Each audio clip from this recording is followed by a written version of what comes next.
vogliamo sicurezza, ci danno polizia, è questa la loro democrazia. Centinaia di studenti stamane si sono radunati in piazzale Cialdini a Mestre per far sentire la loro voce dopo la morte del 18enne Lorenzo Parelli nel suo ultimo giorno di stage in un'azienda di Udine.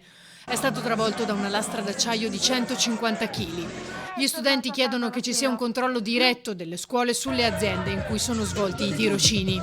Siamo coscienti del numero, il numero del 2021, un triste numero, 1400 e passa morti sul lavoro, una media di 3 morti al giorno.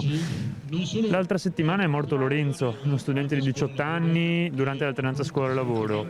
Nel weekend è morto un altro lavoratore di 22 anni e questa è una serie di numeri che deve finire. E troviamo inaccettabile che un ragazzo sia morto per colpa della scuola, è inaccettabile che la scuola per introdurci al mondo del lavoro ci mandi a lavorare gratuitamente in aziende, in fabbriche che non servono ad aprire il nostro orizzonte lavorativo ma soltanto ad abituarci ad essere lavoratori precari e sfruttati. E un ragazzo è morto per questo, perché la scuola sa benissimo in quali condizioni ci manda a lavorare.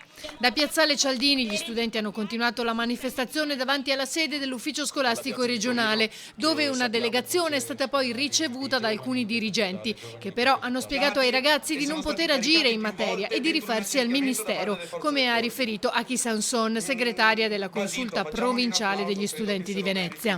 Noi chiediamo giustizia, tutele, qualcuno che al governo effettivamente ci tenga alla nostra vita, perché non possiamo morire tutti i giorni ed essere sottoposti a dei sistemi di alternanza scuola-lavoro che non tutelano i nostri diritti, la nostra sicurezza, che appunto come Lorenzo potremmo morire tutti i giorni perché se è toccato a lui potrebbe toccare a noi, e proprio come i lavoratori che tutti i giorni muoiono, anche noi che però siamo studenti non possiamo morire per la scuola.